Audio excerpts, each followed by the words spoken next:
Boa tarde, o Senado Notícias está no ar.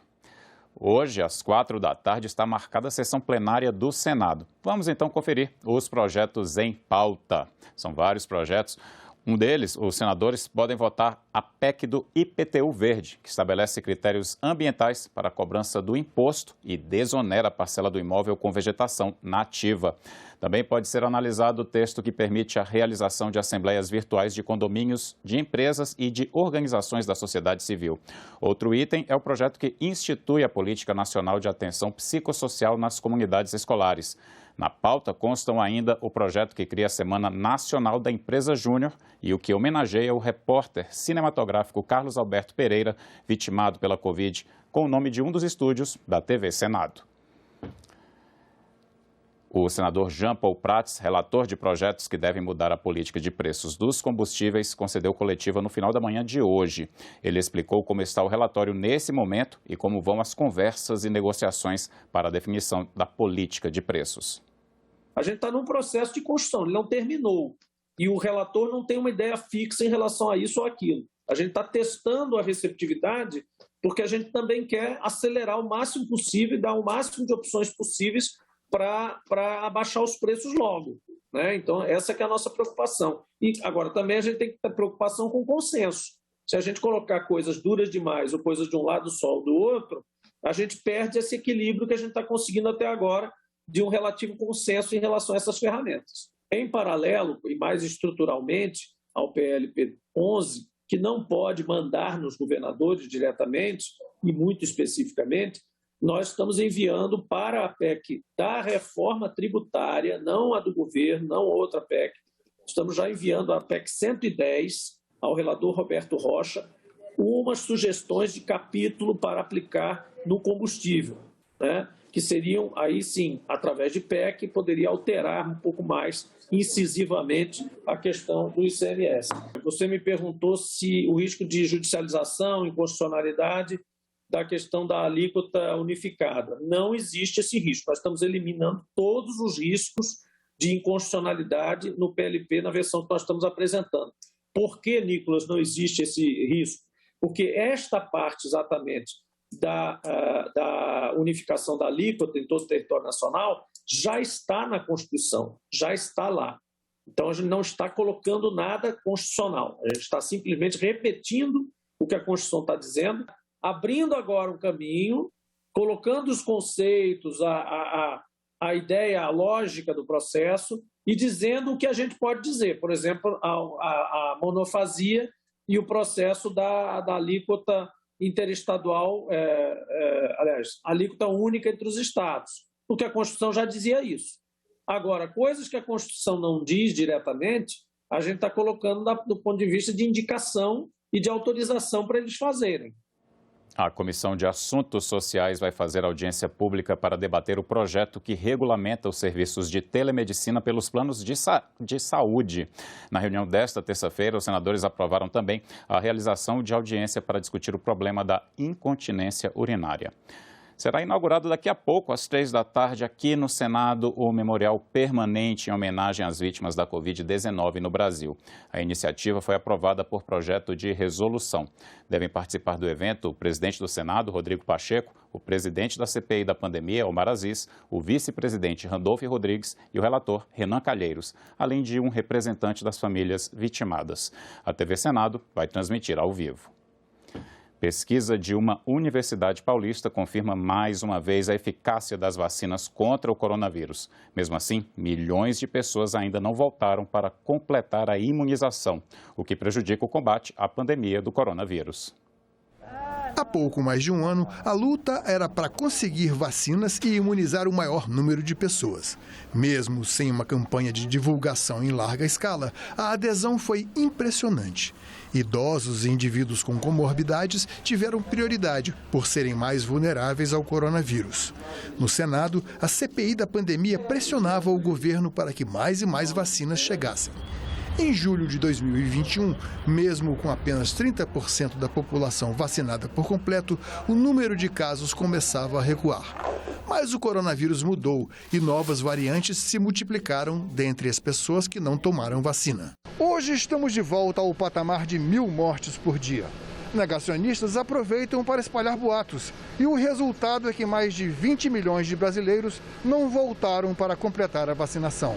Do outro lado, surgem mais e mais provas do valor das vacinas. Os estudos mostram, a nossa vivência de consultório, emergência, UTI, mostra que os pacientes têm internado menos e têm internados com quadros mais leves. E as grandes morbidades que eram associadas à Covid-19, como doença cardíaca, diabetes, já não têm tanta importância na evolução desses pacientes. Uma pesquisa da Faculdade de Medicina de Ribeirão Preto, com 2.777 pacientes internados com Covid-19, comprovou: a vacina protege a vida da maioria dos portadores de comorbidades. Entre os não vacinados, portadores de doença renal, idade acima de 60 anos, diabetes, cardiopatias, distúrbios no fígado ou distúrbios neurológicos correm risco de hospitalização e morte se contraírem a Covid-19. Mas, para quem completou a imunização, a lista dos fatores de risco vale apenas para a faixa etária acima dos 60 e doença renal. O levantamento foi concluído em 12 de setembro passado, quando apenas 34% da população havia tomado as doses completas.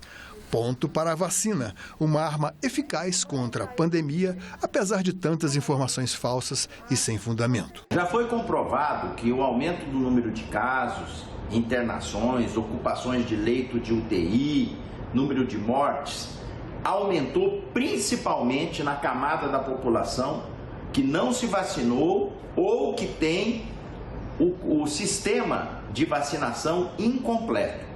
Dessa forma, algo já está devidamente evidenciado.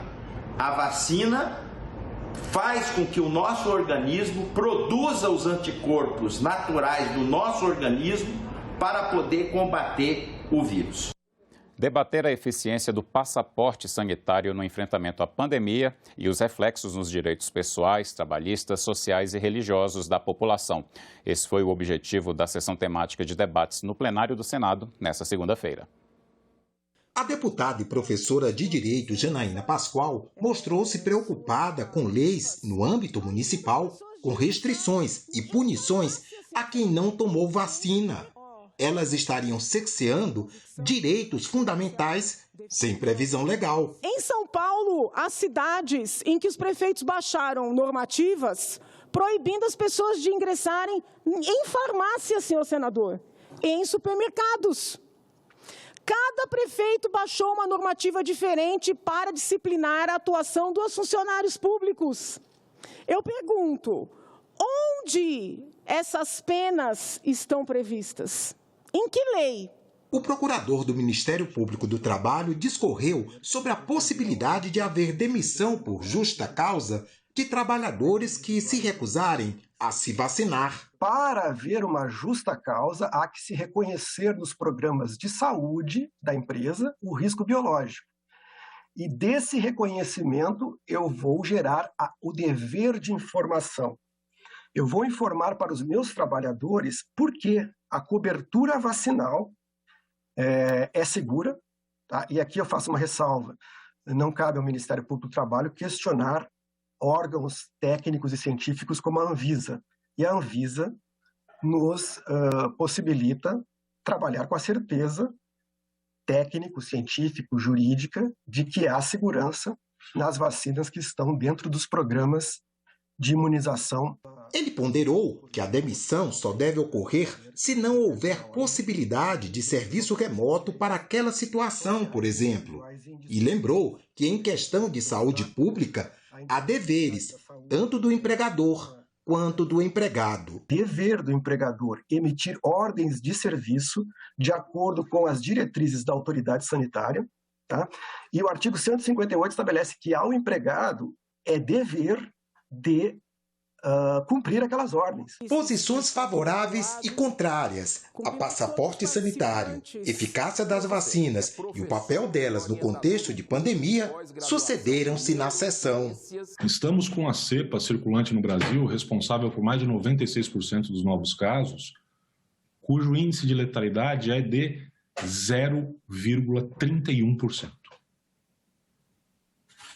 0,31%. Então, nós não estamos falando de uma doença que é como ebola, altamente letal ou que pode sobrecarregar o sistema de saúde, porque efetivamente isso não está acontecendo e nós já estamos na descendente dessa nova curva. Então eu não entendo realmente por que essa sanha em vacinar todo mundo.